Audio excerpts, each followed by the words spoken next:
Action!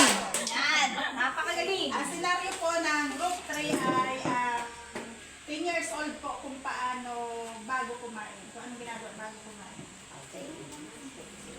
Sarap niya na, may Tagal naman na nito. Ilamisa natin, hindi ninyo inaabyan. Mga anak, anak, ako bilang isang magulang, ano po ang dapat ano kayo? gagawin ninyo mga anak? Nakaluto na ba kayo? Mabahay yung anak na nagluto. Magluto na.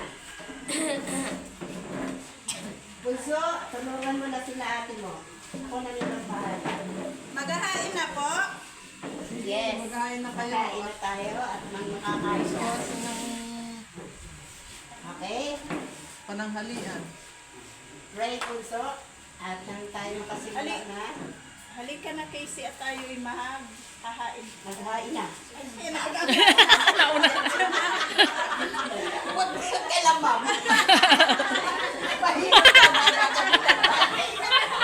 Kukunin mo. Tawag na. Ano ang dapat gawin bunso bago maghain ng pagkain?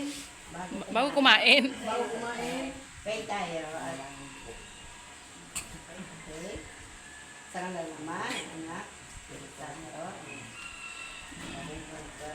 Mm. Kami po ay tulungan ninyo. Maraming salamat din po sa pagkain na binigay mo naman sa amin ngayon. Nakitulungan na rin po kami sa mga pangalaw namin nagawa. Salamat po ng God. Thank you po. Amen. Salamat sa Diyos. Okay, kain na tayo. Hindi ko nagluto nito.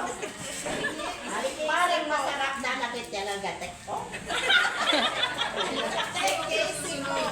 Sino magluto naman? Kailangan Okay? susunod kayo. Para may kanya-kanya kayong Darling, kain na. Kain na gusto? Kain na? Okay? Ay, ikaw. Ala, kain na? Napakabait.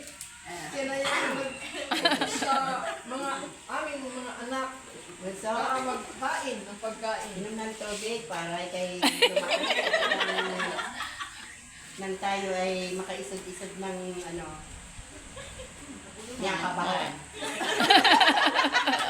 Okay. Cut na ba? Cut na. Cut na.